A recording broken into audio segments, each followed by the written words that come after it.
Oui, je sais pas si je ferai une série, mais en fait, je serai plutôt ce mois de novembre dans une pensée.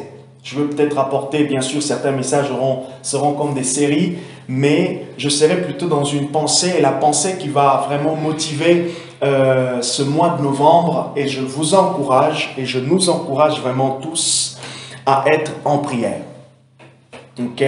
À être en prière, qu'est-ce que ça veut dire déjà? Vous savez que Paul il dit prier sans cesse. Ok? Être en prière, c'est être dans une attitude de prière. Alors bien sûr, l'attitude est appelée à être accompagnée des actes, est appelée à être accompagnée des actions. Alors je vous encourage à persévérer dans vos moments personnels avec Dieu, mais je nous encourage aussi à pouvoir, on va essayer de se retrouver aussi, comme on l'a fait la dernière fois avec les petits 30 minutes, à prier ensemble. Alors pourquoi je vous dis ça? Parce que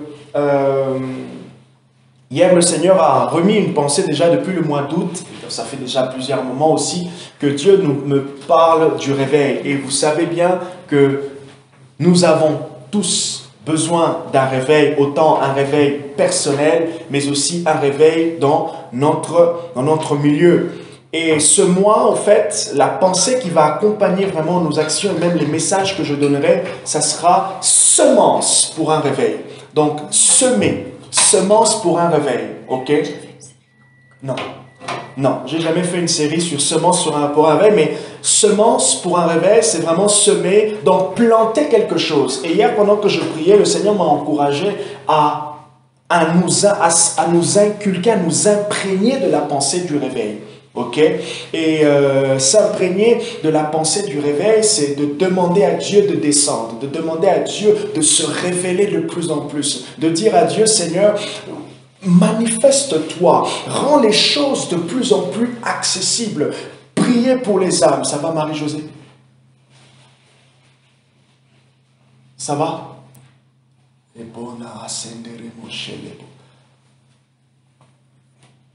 nous encourage vraiment à être en prière. Je nous encourage vraiment à penser, à dire à Dieu, Seigneur, quand dans vos temps personnels, priez pour le groupe, dans vos temps personnels, priez pour tout un chacun, dans vos temps personnels, priez pour la ville de Poitiers. Dites à Dieu, descends.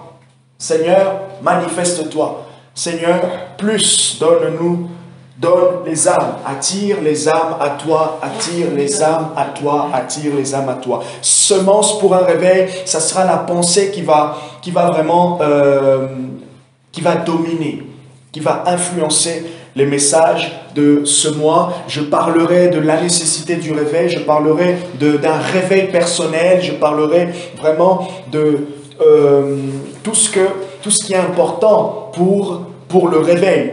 Alors, même le message de ce soir, édifiez-vous pour former une maison spirituelle, s'inscrit aussi dans cette même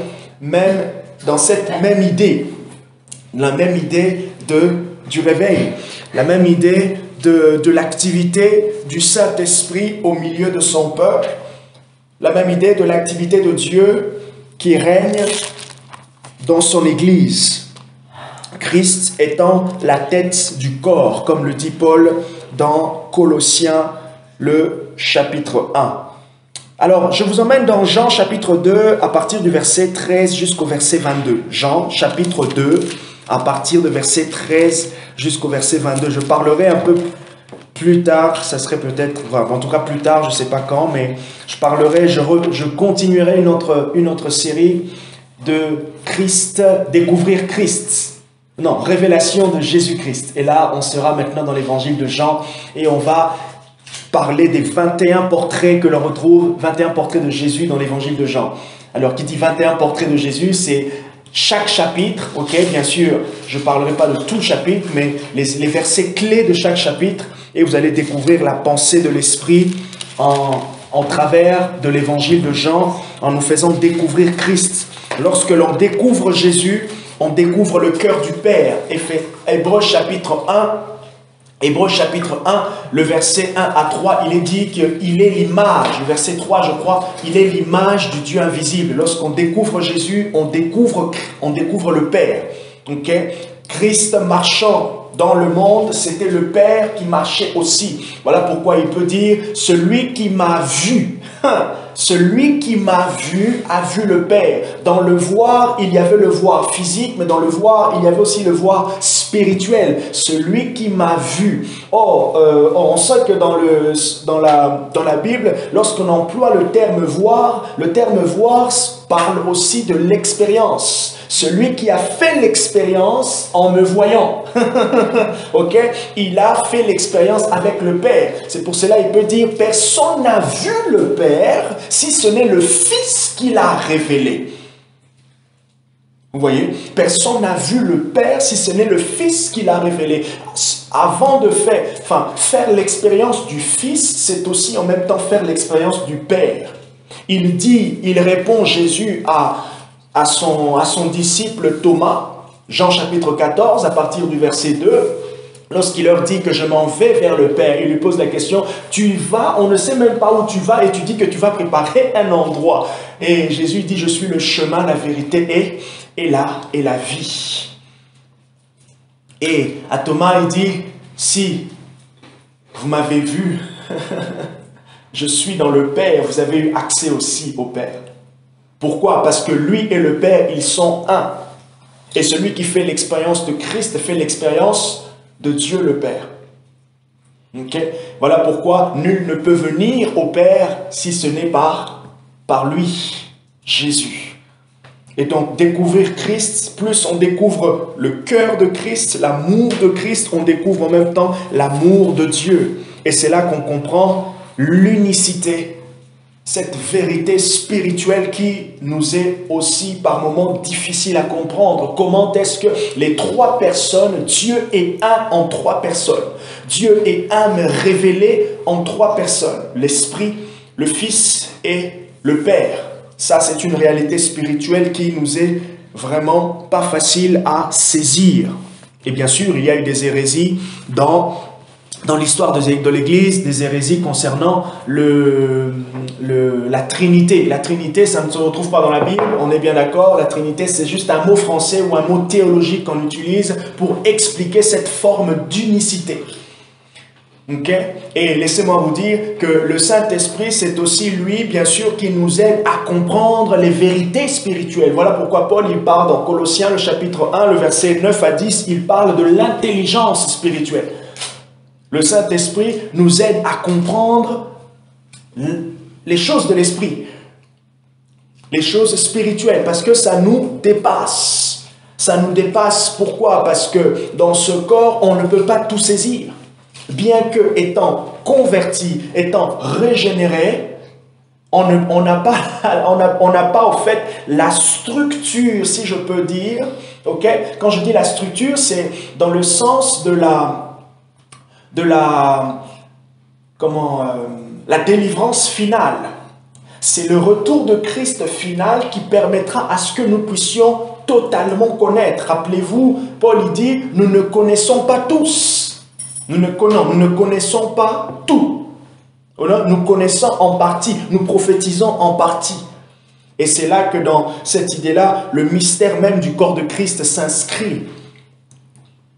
Je peux, quelles que soient mes qualités de bon prédicateur, ce que l'Esprit me donne, c'est une partie pour construire le corps. Et il donne aussi à d'autres une autre partie pour construire le corps. Et s'il y a un mot qui définit Dieu dans sa gloire, et s'il y a un mot qui représente aussi, qui exprime même la gloire de Dieu, c'est la diversité. Diversité ne signifie pas division. Diversité, Dieu, diversité, c'est aussi, il peut avoir l'unité. Ok? Dieu est celui qui conjugue au mieux la diversité dans l'unité. Et celui qui l'exprime bien, c'est le Saint-Esprit. Paul, il dit quoi? Il y a diversité d'opérations, diversité de manifestations, mais le même esprit qui opère tout en tous. Oh! Est-ce que vous savez comment c'est beau? Le même esprit qui opère tout en tous. C'est pour cela, vous savez, si vous voulez apprécier au fait le don, le ministère du Saint-Esprit, il faut lui laisser la place. Laissez la place à ce que chaque personne s'exprime. Quand vous sentez vraiment qu'il y a une atmosphère, et c'est ce qu'on veut vraiment apprendre à faire aussi entre nous. Il y a peut-être quelqu'un qui est en train de conduire. Je suis en train de conduire un culte. Pendant que je conduis un culte, le même esprit qui est en train d'œuvrer en moi est en train d'œuvrer chez une autre personne, peut-être en lui donnant un don, manifestant un don quelconque. Et maintenant, ce qui est bon, le même esprit, il va me faire comprendre que j'aimerais que tu donnes la place à telle personne parce que je suis en train de travailler là-bas. C'est là que, par exemple, comme tout à l'heure, j'ai dit, Marie-Josée, qu'est-ce qui se passe? Vous voyez? Maintenant, quand on est tellement trop fermé au fait à l'esprit, on n'arrive pas à remarquer ce que l'esprit peut faire. Et c'est pour cela, des fois, la diversité de l'esprit peut paraître un désordre pour celui qui est dans la religion, la personne qui est fermée, bloquée. À chaque fois que vous mettez Dieu dans une boîte, au fait, c'est vous-même que vous vous mettez dans une boîte. C'est comme si vous arrêtez d'arroser une plante. Vous allez dans l'asphyxie. L'asphyxie, paf, vous coupez. Dieu, le Saint-Esprit, il aime, c'est la liberté. D'ailleurs, Christ nous a affranchis pour la liberté. La Amen. Liberté d'opération. La liberté. Dieu... Bon, bref. Je prenais avec moi Jean chapitre 2, le verset 13, Jean chapitre 2 à partir du verset 13. La Pâque des Juifs était proche et Jésus monta à Jérusalem. La Pâque des Juifs était proche et Jésus monta à Jérusalem. Il trouva établis dans le temple les vendeurs de bœufs, de brebis et de pigeons et les changeurs. Il fit un fouet de cordes et les chassa tous hors du temple, ainsi que les brebis et les bœufs. Il dispersa la monnaie des changeurs, renversa les tables et dit aux vendeurs de pigeons, « ôtez cela d'ici ». Soulignez le verset 16, la partie B, là où Jésus commence à parler, il dit « ôtez cela d'ici ». Vous savez qu'il y a un texte, et c'est l'apôtre Jean qui dit dans le premier chapitre, je pense à partir du verset 19, Jean il dit lorsqu'il voit Christ, c'est intéressant de faire une concordance au fait, une étude du parallélisme de la même période dans Matthieu, Marc, Luc et Jean, le témoignage de Jean-Baptiste. Le témoignage de Jean-Baptiste dans les 3 premiers évangiles qu'on appelle synoptiques n'est pas le même que celui qu'on retrouve dans l'évangile de Jean. Mais par contre, on a des éléments qui complètent, une complémentarité. Et c'est dans l'évangile de Jean que Jean dit, lorsqu'il voit Christ, voici l'agneau de Dieu qui ôte le péché du monde. Et là, le terme ici, il dit Jésus, ôtez cela, enlevez cela. Ça veut dire, ce n'est pas la place de ces choses dans ce lieu. Il dit, ne faites pas de la maison de mon Père une maison de trafic.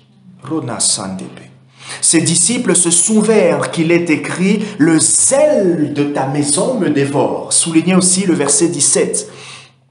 Les Juifs prirent la parole et lui dirent « Quel miracle nous montres-tu pour agir de la sorte ?» Jésus leur répondit « Détruisez ce temple et en 3 jours, je le releverai. » Verset 20, les Juifs lui dirent, il a fallu 46 ans pour bâtir ce temple. On comprend bien que les Juifs n'ont pas compris le langage de Dieu.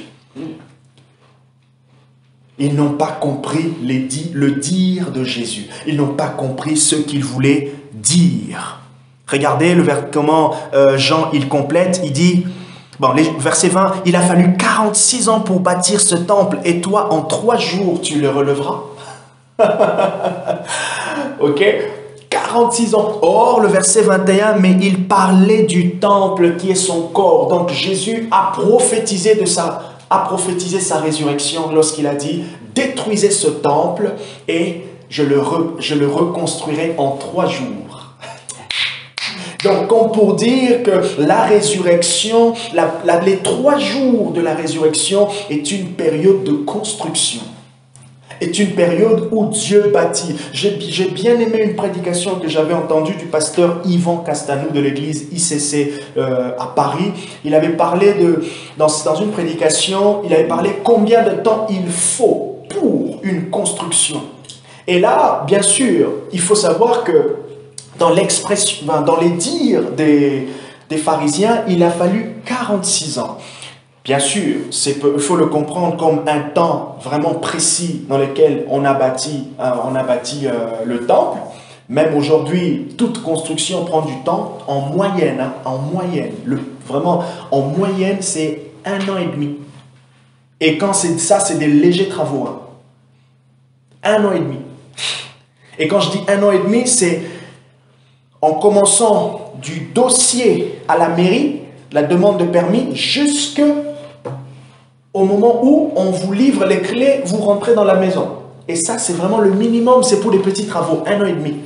Mais quand c'est vraiment des grands travaux, on est aux alentours de 3 ans, on est aux alentours de 5 ans. Vous voyez? Donc, une construction, de manière générale, prend du temps. Et maintenant, même dans les dires des pharisiens, on a une vérité qui dit que la construction, ça prend du temps. Construire prend du temps. Par contre, détruire ne prend pas du temps. Et vous allez voir aussi que ça prend du temps pour une maturité spirituelle. Ça prend du temps pour que Dieu puisse construire un homme. Ça prend du temps. D'ailleurs, voilà pourquoi l'Esprit est à nos côtés, parce que l'Esprit est en train de construire les pierres vivantes qui sont les chrétiens. Le Saint-Esprit prend du temps avec tout un chacun d'entre nous. Et la maturité spirituelle, c'est que chaque jour qui passe est un jour où le Saint-Esprit pose une pierre à l'édifice que nous sommes. Et le verset 22, il dit, quand il fut ressuscité d'entre les morts, excusez-moi, ses disciples se sont souvenus qu'il avait dit cela et crurent à l'écriture et à la parole que Jésus avait dite. Ils ont cru à l'écriture, ça veut dire les prophètes, la loi, ça marche, les prophètes et la loi, mais aussi ils ont cru à Christ. Donc, ce que Jésus disait, ce que les prophètes ont dit, était la même chose que ce que Jésus avait dit. Ils ont cru aussi à Christ. Il y a 2 choses que l'on peut relever dans ce texte. Avant cela, je vais vous donner la définition ou la compréhension de ce que j'entends par édifier. Édifier, c'est un verbe qui signifie bâtir. Édifier, c'est bâtir. Bâtir un ensemble architectural. J'ai lu un article rapidement qui dit que depuis l'histoire, depuis les origines, les civilisations anciennes, il y a toujours un lien entre l'architecture et le spirituel. Qui dit architecture, dit simplement l'idée de la construction. Paul, il est celui qui utilise beaucoup l'idée de la construction pour expliquer des vérités spirituelles. Par exemple, nous allons voir un texte dans 1 Corinthiens 3, versets 10 à 11, Paul dit que vous ne pouvez pas poser un autre fondement que celui que nous avons posé. Il parle de poser le fondement. Et dans la construction, dans le bâtiment, poser un fondement, c'est poser les fondations. Avant de construire, qu'est-ce qu'on fait? Il y a des travaux préalables. On fait le terrassement. On fait les terrassements. Voilà. Voilà. On fait le terrassement. On enlève de la terre. Et lorsqu'on enlève de la terre, qu'est-ce qu'on vient? On vient maintenant poser le fondement. Donc terrasser, c'est enlever de la terre et maintenant qu'on va venir reposer quelque chose. Et qu'est-ce que Dieu fait? Il ôte le péché pour venir mettre sa semence. Ça va? Même Dieu, il a ôté quelque chose en nous afin de poser une semence, une nouvelle semence. Et rappelez-vous même la parabole du semeur. Qu'est-ce qu'il est dit dans la parabole du semeur? Il se balade et il y a une semence qu'il est en train de poser. Il est dit que la semence avait poussé quoi? Avait poussé ou plutôt dans la bonne terre.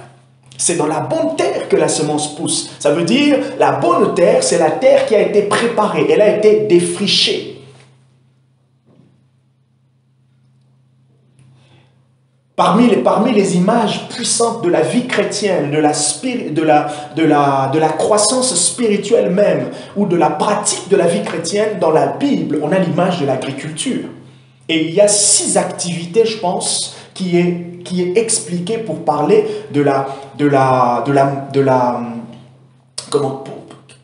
six images, 6 activités de l'agriculture qui sont utilisées pour expliquer des vérités spirituelles. Par exemple, quand on parle du réveil, le réveil dans la Bible, il y a une image qui est utilisée, c'est la moisson.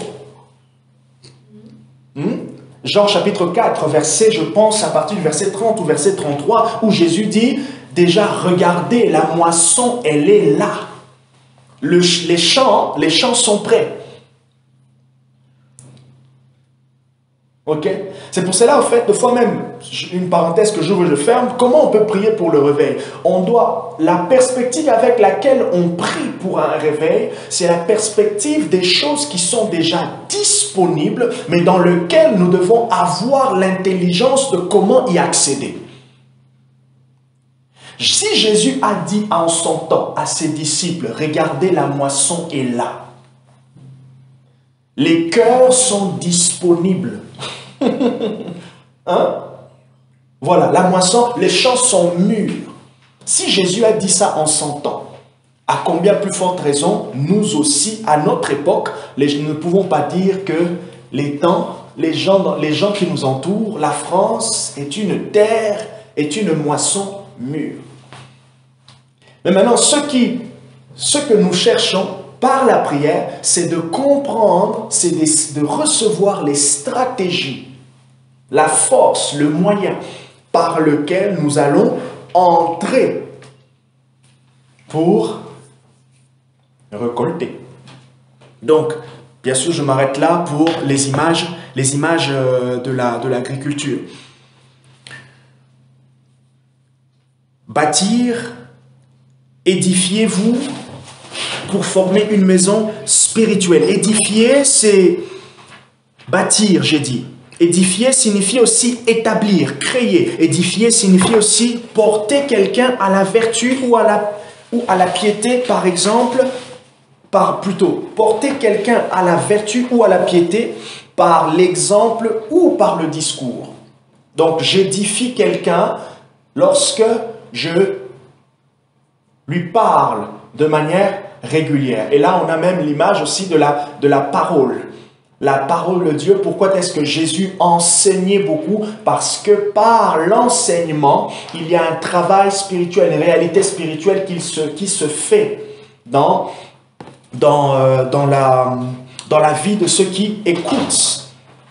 C'est très intéressant quand même. Hein? Prenez un deuxième texte qui est dans 1 Pierre, le chapitre 2. 1 Pierre, le chapitre 2. Oh, si nous venions 1 Pierre, j'aime bien quand il y a des pages qui font on dirait des chips spirituels. 1 Pierre, chapitre 2, à partir du verset 1 à 10. Alors, on va lire du verset 1 à 10, mais je vais m'arrêter plutôt. Vous allez écrire du verset 1 à 10 et moi je m'arrêterai au verset 5. Donc, 1 Pierre, chapitre 2, verset 1 à 10 pour vous. Et juste pour mon prêche là, mon exemple, je vais m'arrêter au verset 5. C'est l'apôtre Pierre qui parle. « Rejetez donc toute méchanceté et toute fraude, l'hypocrisie, l'envie et toute médisance. » Rejetez. Deuxièmement, il dit « Désirez, comme des enfants nouveau-nés, le lait non frelaté de la parole, afin que par lui vous croissiez pour le salut. » Non frelaté, afin que par lui vous croissiez pour le salut. Soulignez, désirez comme des enfants nouveau-nés et soulignez aussi, croissiez pour le salut. Il dit, verset 3, si vous avez goûté que le Seigneur est bon. Le verset 4, approchez-vous de lui, pierre vivante. Approchez-vous de lui. De qui? Jésus, pierre vivante. Jésus est la pierre vivante. Vous voyez, il y a encore l'image de la construction. Il dit, cette pierre vivante, elle était rejetée par les hommes. Rejetée par les hommes. N'avons-nous pas lu dans Jean chapitre 1, où l'apôtre Jean dit, la parole est venue vers les siens, mais les siens ne l'ont pas accueilli. La parole est venue vers les siens. Les siens là, c'est les Juifs. Les siens là, c'est le peuple de Dieu, le peuple choisi. Mais ce peuple choisi l'ont rejeté. Pourquoi ce peuple l'ont rejeté? C'est aussi une vérité spirituelle qui est difficile à comprendre. C'est comme un mystère. Pourquoi ceux qui ont été choisis ont été rejetés? Donne pas la réponse. Je sais pas. Pourquoi ils ont rejeté, même si parmi les raisons, il y a,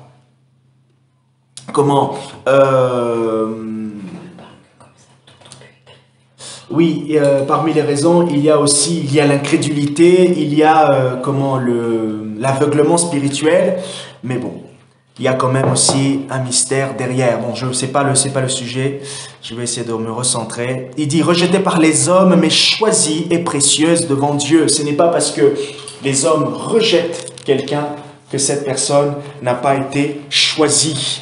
L'adversité de Jésus n'était pas un frein au témoignage de Jésus. D'ailleurs, le chapitre 5 dans Jean, il dit que j'ai un témoignage plus grand.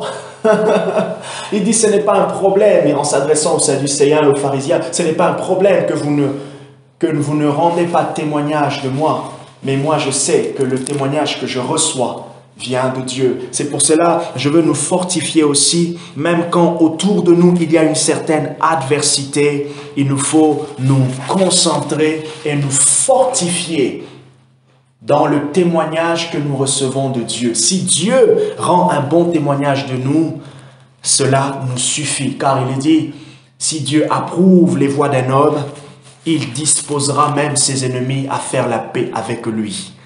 Voilà pourquoi le témoignage de Dieu est celui qui est plus important. Et vous-même, comme des pierres vivantes, édifiez-vous pour former une maison spirituelle, un sacerdoce saint en vue d'offrir des victimes spirituelles agréables à Dieu par Jésus-Christ. Je répète. Verset 4. Approchez-vous de lui, pierre vivante, rejetée par les hommes, mais choisie et précieuse devant Dieu.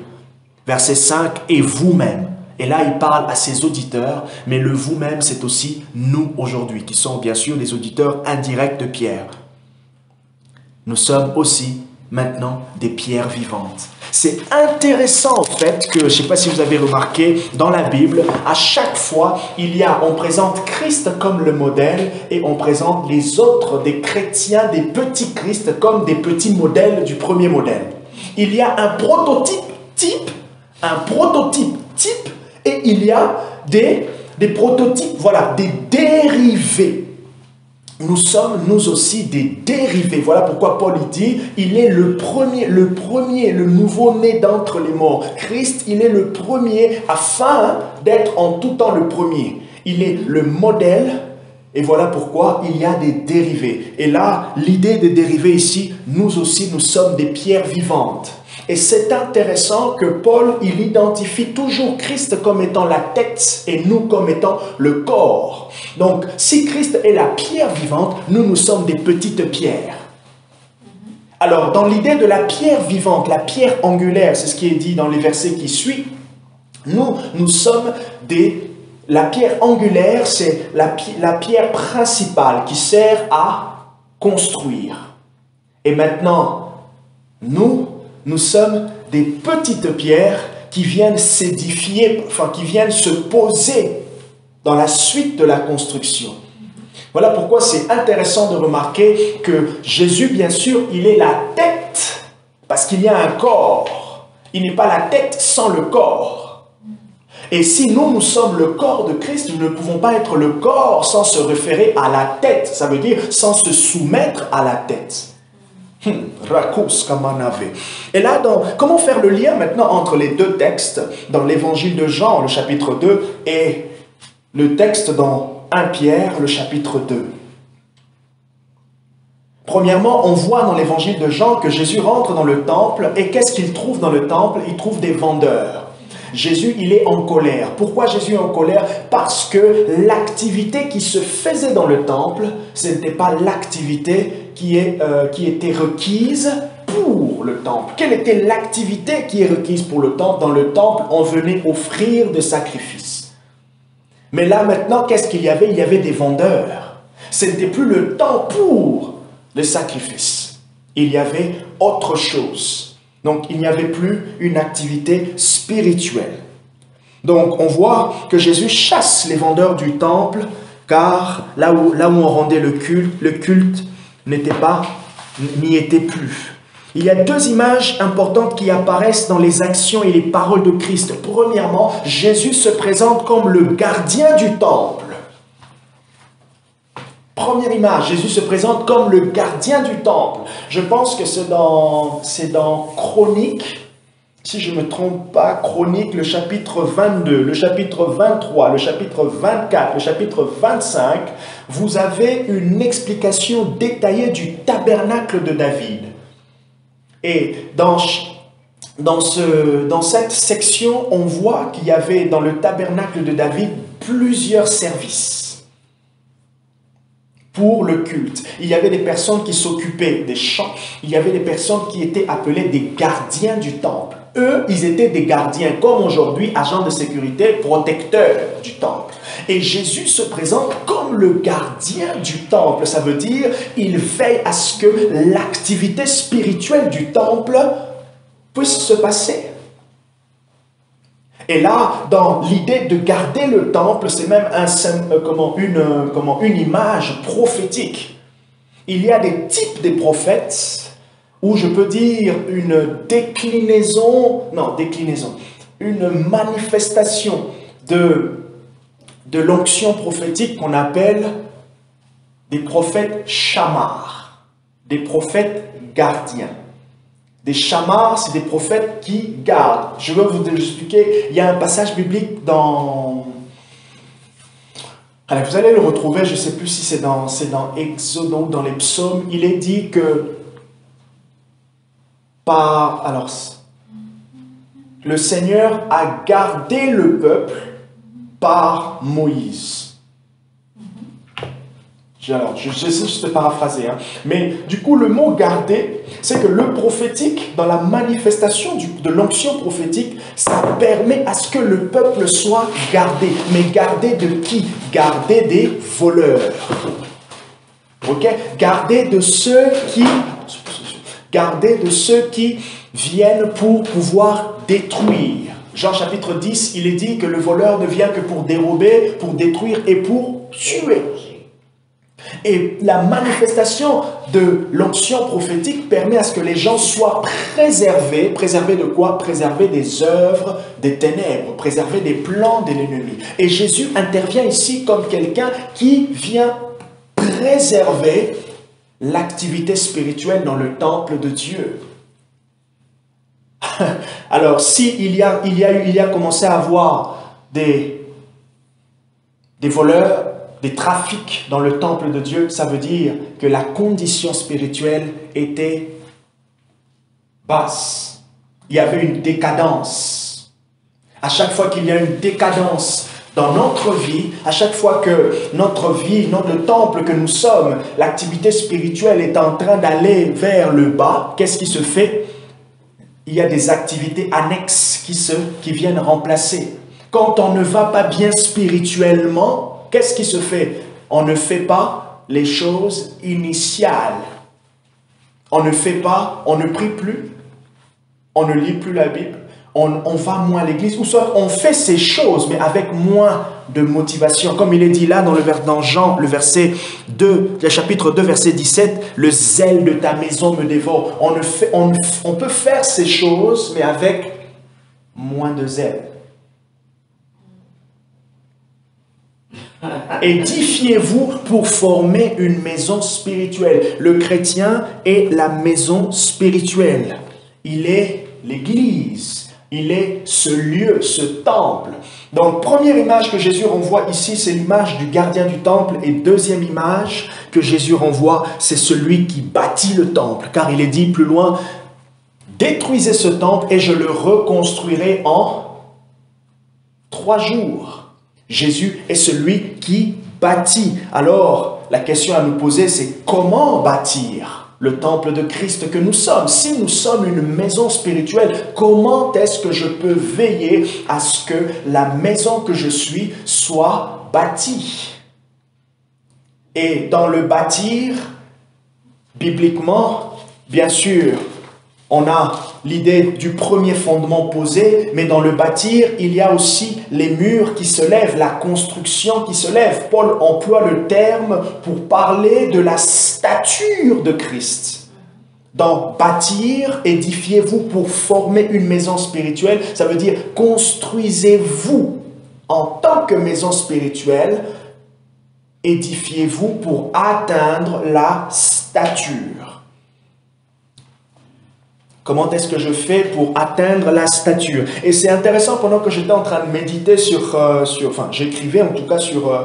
j'écrivais cette prédication, je me suis rendu compte que l'apôtre Pierre est quand même quelqu'un qui a beaucoup insisté aussi sur la croissance spirituelle.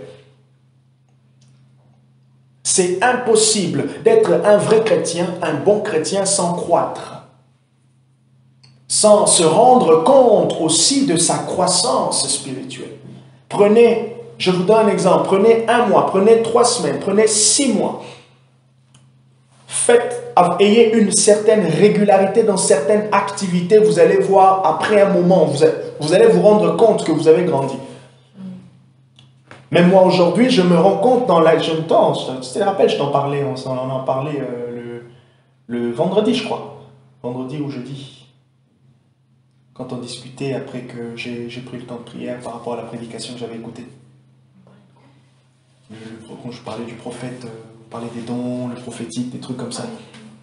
Je me suis rendu compte au fait que, oui, j'ai quand même grandi dans certaines choses, au fait. Dans la compréhension, dans la pratique. Bien sûr, notre croissance peut être exponentielle, rapide dans un domaine et moins dans un autre, ou moins ralenti, ou peut-être pas dans la même mesure, mais au moins nous grandissons.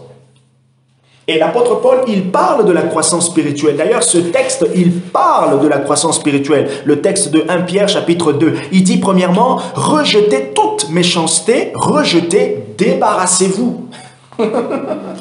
C'est pour cela que je vous ai dit tout à l'heure, on commence par le terrassement. Jésus, il est l'agneau de Dieu qui ôte le péché du monde. Il ôte la semence qui empêche la semence de Dieu.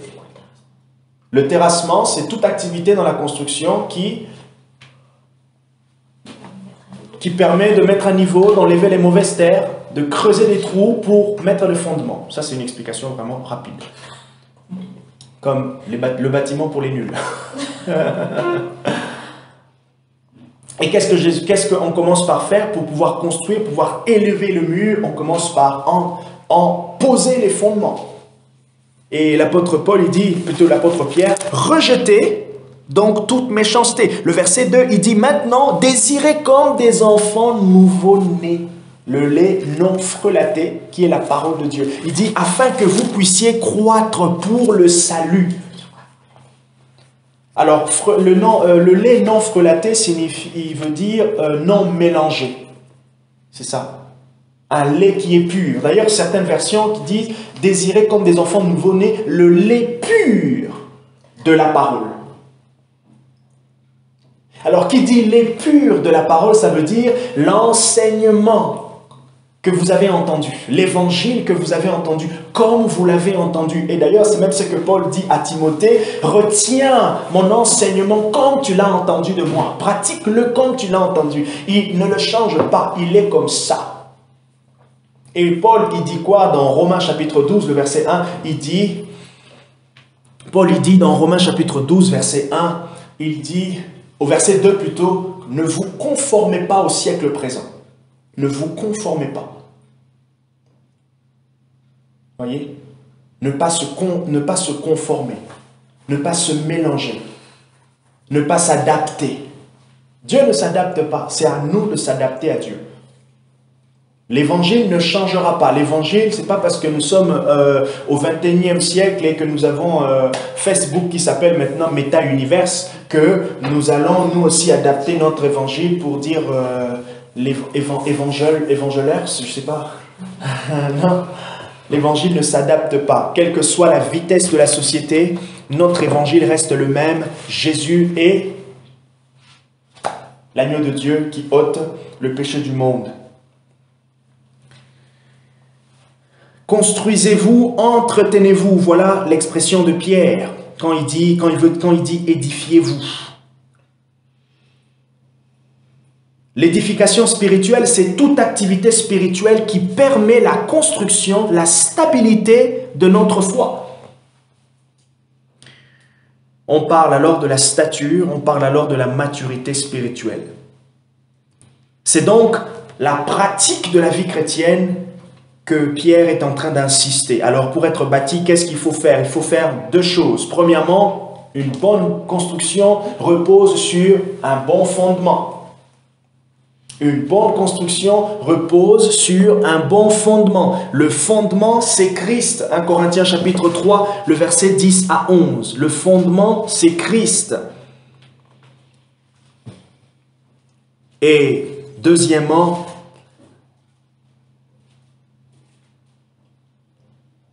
pour bâtir, il faut élever les murs, ça veut dire il faut pratiquer. Il y a maintenant la pratique de la marche avec Christ. Le mercredi prochain, je vais continuer sur ce thème, mais je veux maintenant parler de la pratique de la vie chrétienne. Et là, c'est là qu'on va essayer d'avoir un peu des questions, comme ce que tu m'avais posé sur la discipline, des choses comme ça. Je vais parler de certaines vertus. Pourquoi alors, comment faire quand j'ai du mal à lire la Bible? Comment faire pour maintenir ma vie de prière? Ça, c'est la pratique. Et ce sont ces pratiques-là qui permettent à atteindre la stature. Ok? Vous mangez tous les jours, on mange tous les jours. Même si je jeûne un jour, toute une journée, le jour suivant, je mange. J'oublie pas. Oui, tu l'oublies pas. Et donc, dans la pratique de la marche chrétienne, il y a quoi? Je développe une vie de prière. Dans la pratique de la marche chrétienne, qu'est-ce que je fais? J'apprends à étudier la parole. Dans la pratique de la vie chrétienne, qu'est-ce que je fais? Je lis des livres chrétiens. Je lis de la littérature. Il y a un texte, je pense, de Paul dans 1 Timothée qui dit à Paul, « Ramène-moi mes livres et mes parchemins. » Même Paul était quelqu'un qui lisait. Et vous allez me poser la question, il lisait quel livre? Il lisait le livre, par exemple, du prophète Ésaïe. Les prophètes Ésaïe, le prophète Jérémie, ce sont des prophètes qui étaient quand même érudits. Ils avaient écrit leurs prophéties. La pratique de la vie chrétienne, c'est aussi la pratique du jeûne, la pratique du parler en langue. Il y a quelque chose, et je termine là. Je vais revenir à toi, tu as dit quoi? Il y a un blocage. Ça va attendre. Puis ça ne veut pas aller plus loin. J'arrive pas. C'est pas normal. Je vais y répondre. La pratique de la vie chrétienne, par exemple, dans l'édification, le processus de l'édification s'inscrit dans la persévérance et dans la constance. Le processus de l'édification s'inscrit dans la persévérance et dans la constance. Persévérance, constance, pratiquement deux mots différents, mais qui rentrent dans la même idée. Quelqu'un qui prie en langue tous les jours, 20 minutes, 15 minutes, quand il le fait comme ça pendant 15 ans, il a atteint une stature. Il y a un mystère, il y a quelque chose de puissant dans la constance. Et c'est généralement la constance qui nous fait défaut. Et ça, on parlera de ça le mercredi sous le thème de pratique de la vie chrétienne. Je veux parler de la négligence, je veux parler de la discipline, je veux parler de 4 choses qui sont importantes dans la pratique de la vie chrétienne. Quelle est l'idée au fait? Quel est mon rapport? Comment je dois réguler ma vie? Comment je dois travailler au fait ma stature chrétienne? Bien sûr, Dieu y joue un rôle important parce qu'il a posé le fondement, mais nous aussi nous contribuons. 2 Pierre chapitre 1, le verset 5 au verset 7, Paul dit « À votre foi ajoutez, faites tout par vos efforts, d'ajouter à votre foi la piété, la connaissance. » Il parle des vertus qui permettent, qui accompagnent la foi, des vertus qui accompagnent la croissance spirituelle. Je m'arrête là pour aujourd'hui. C'est peut-être le plus long message depuis un moment, mais Je pense que oui. je m'arrête là. Que le Seigneur vous bénisse.